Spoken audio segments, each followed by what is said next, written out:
नमस्कार, देशोन्नतीमध्ये मी साक्षी आपलं स्वागत करते। बघूया प्रदेशच्या आजच्या टॉप 10 बातम्या।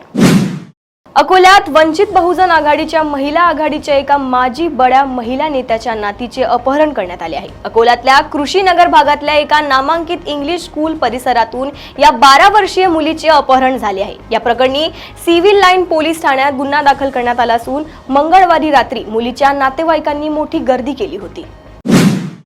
विविध प्रमाणपत्रे मिळविण्यासाठी नागरिकांना मोठा खर्च करावा लागत होता। तो खर्चच आता राज्य सरकारने थांबविला आहे। विविध प्रकारची प्रमाणपत्रे काढण्यासाठी प्रत्येक अर्जासोबत नागरिकांना 500 रुपयांचे मुद्रांक शुल्क जोडावे लागत होते। ते आता रद्द करण्यात आले आहे। त्यामुळे महागाईने पिचलेल्या जनतेला मोठा दिलासा मिळाला आहे।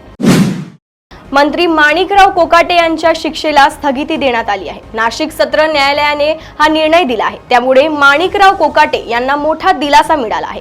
माणिकराव कोकाटे यांच्यावर 30 वर्षांपूर्वी सदनिका लाटल्याचा आरोप होता। त्याच संदर्भातील केस कोर्टात सुरू होती। कोर्टाने त्यांना 2 वर्षांची शिक्षा आणि दंड ठोठावला होता। मात्र आज नाशिक सत्र न्यायालयाकडून कोकाटे यांच्या शिक्षेला स्थगिती देण्यात आली आहे।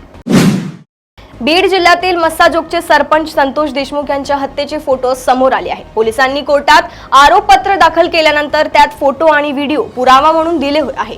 यानंतर ते फोटो माध्यमांमध्ये आले। संतोष देशमुख यांची क्रूरपणे झालेली हत्या पाहून बीडमधील केज तालुक्यातील जाणेगाव येथील तरुणाने आत्महत्या केली। अशोक हरिभाऊ शिंदे असे त्या तरुणाचे नाव आहे। स्वारगेट एसटी बसस्थानकात तरुणीवर लैंगिक अत्याचार प्रकरणातील आरोपीचा DNA अहवाल आणि न्यायवैद्यक पुरावे एकत्रित करून साधारण 15 दिवसात न्यायालयात आरोपपत्र दाखल करण्यात येणार आहे।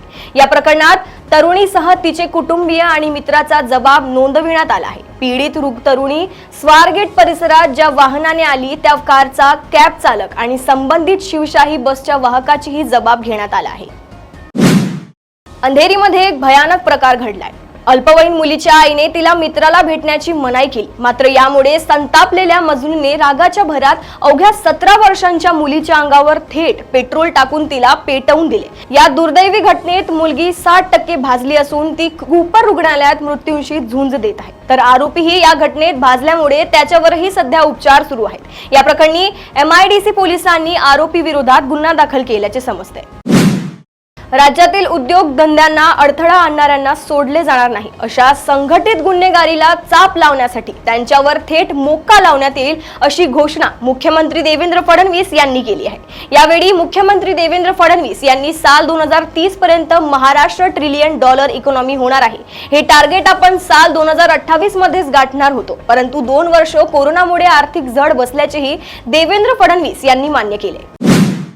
राष्ट्रवादीचे नेते धनंजय मुंडे यांना अखेर राजीनामा द्यावा लागला आहे। संतोष देशमुख हत्याकांडांचे अत्यंत संतापजनक फोटो आल्यानंतर राज्यात एकच खळबळ उडाली आहे।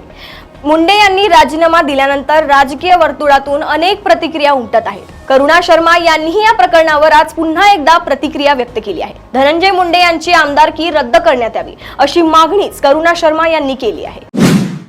महाराष्ट्र सरकारच्या विधिमंडळाच्या अर्थसंकल्पीय अधिवेशनाच्या 3ऱ्या दिवशी सभागृहात आदित्य ठाकरे आणि पाणी पुरवठा मंत्री गुलाबराव पाटील यांच्यात जोरदार खडाजंगी झाली।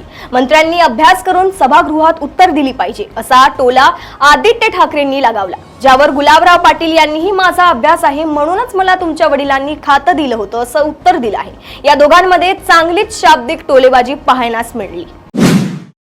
वाहनांना उच्च सुरक्षा क्रमांकाच्या पाट्या बसवण्याची सक्ती काही गुजराती कंपन्यांची तिजोरी भरण्यासाठी करण्यात आल्याचा आरोप राष्ट्रवादी काँग्रेस शरद पवार पक्षाने केला आहे। केंद्र सरकारने ही सक्ती केली आहे, त्यातही अन्य राज्यांच्या तुलनेत महाराष्ट्रात या पाट्यांची किंमत दुप्पट ठेवण्यात आली असल्याची टीका करून पक्षाने जिल्हाधिकारी कार्यालयासमोर आंदोलन केले। महाराष्ट्र नवनिर्माण सेनेनेही या प्रकारच्या पाट्यांना तीव्र विरोध केला आहे।